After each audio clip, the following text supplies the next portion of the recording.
Oggi facciamo un salto in un'isola bellissima, la Sicilia. Andiamo alla scoperta della focaccia messinese, un lievitato tipico che non può mancare nelle panetterie locali. Per la nostra focaccia alla messinese iniziamo proprio dall'impasto e mettiamo nella ciotola di una planetaria munita di gancio per prima la farina. Aggiungo la farina di semola rimacinata di grano duro all'altra farina e poi il lievito di birra disidratato. Sciolgo il sale dentro la dose di acqua. Aziono la macchina e unisco l'acqua salata a filo fino a far incordare l'impasto intorno al gancio.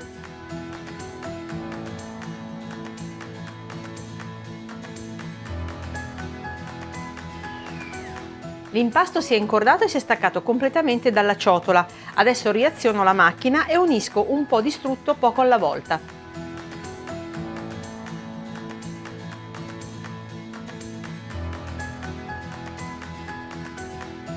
L'impasto ha assorbito tutto lo strutto e quindi è pronto.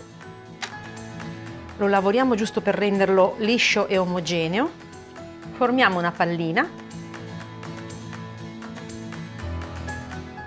e la mettiamo a lievitare in una ciotola che ho sempre unto con lo strutto.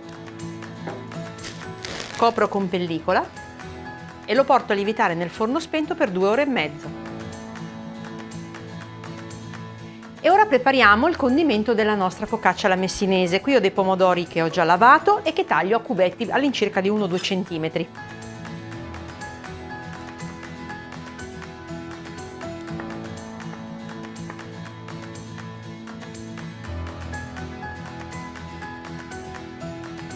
Qui ho delle foglie di scarola che ho lavato e asciugato e le taglio a pezzetti grossolani.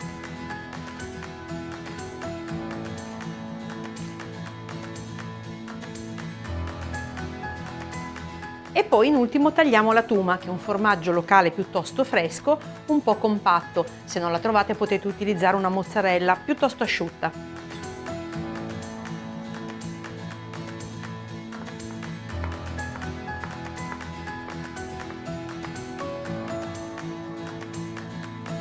Ecco il nostro impasto ben lievitato.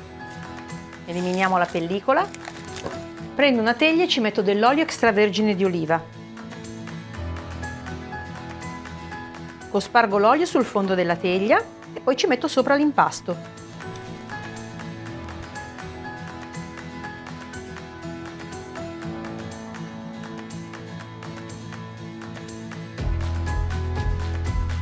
Ora che l'ho stesa la porto a lievitare nel forno spento per almeno mezz'ora.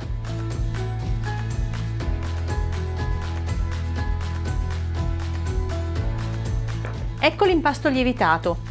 Adesso per prima cosa dobbiamo prendere le acciughe e metterle dentro all'impasto in questo modo, le schiacciamo un po' all'interno dell'impasto, così.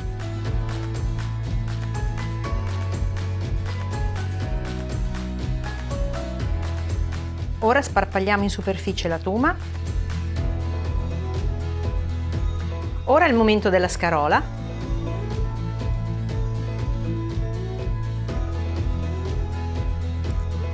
E dei pomodori.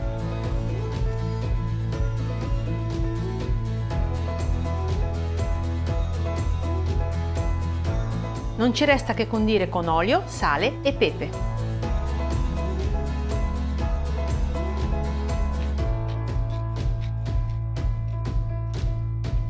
Inforniamo la nostra focaccia alla messinese nel forno statico preriscaldato a 220 gradi per 20 minuti.